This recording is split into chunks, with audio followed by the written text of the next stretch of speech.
inobatga olib qo'yishingizni anaqa aytib o'tib ketmoqchiman. Endi bu hayotdan maqsadimiz hammamizga bitta narsa deb o'ylayman.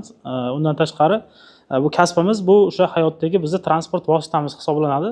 Uni qanaqa qilib o'zlashtirish, uni qanaqa qilib egallash, bu hammamizni o'sha nima deydi, ochko ishlab boraveramiz-da bu hayot davomida, umrimiz oxirigacha.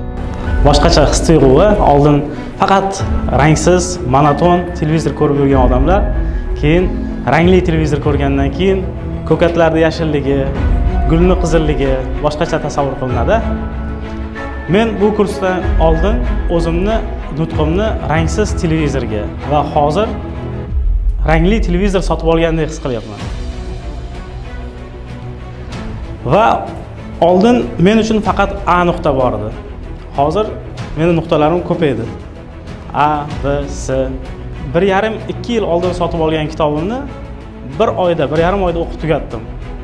Demak, bu narsani iloji bor ekan. Men uchun bir kitobni o'qib tugatish qorli Qoratog'dan o'tishdek tuyulardi. Chunki uni 10, 15, 20 sahifa o'qiganimdan keyin to'xtab qolardi, qolib ketardi. Va keyingisiga o'tardim. Mana shunday qilib kitob sotib olishni yaxshi ko'rardim, lekin qolib ketardi.